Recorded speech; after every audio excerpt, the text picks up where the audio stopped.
Hi, this is Jack Crooks from Money and Markets TV. As Yogi Berra famously said, it's deja vu all over again.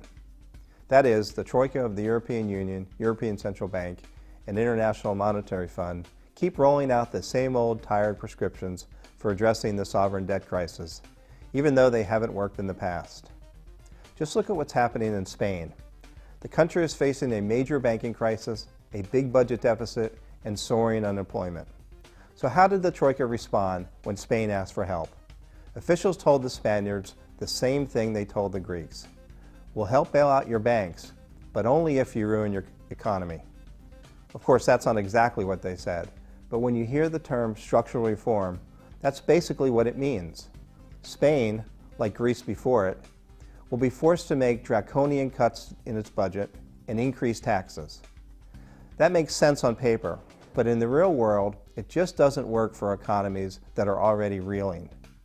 For Spain, structural reform would mean raising its already high consumption tax from 18% to 21% and slashing 65 billion euros from the public deficit.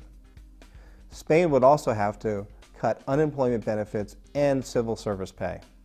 This is exactly the same policy that Greece followed when it accepted a bailout, and the results have been disastrous. The terms of the agreement forced unemployment up, drained credit, and hurt businesses that suddenly had to deal with rising tax burdens. Look at it this way. Before the rescue, Greece's economy was growing at around 1.6% annualized. The Troika predicted that the structural reform would knock about 0.5% off of GDP. But they couldn't have been more wrong. In 2010, Greece's economy contracted 6.9%. And perhaps even worse, Greece got slammed with sharply higher bond yields, meaning it could no longer borrow in the open market. In other words, the country now has even less hope of meeting its debt obligations. Anyone paying attention can see that this type of structural reform is an unmitigated failure. But the Troika is insisting on trying the same thing in Spain, and I think the results will be even worse. That's because Spain's growth is already negative 1.2%, much worse than Greece's was when it was first bailed out. Plus, Spanish unemployment is higher than Greece's was at the time.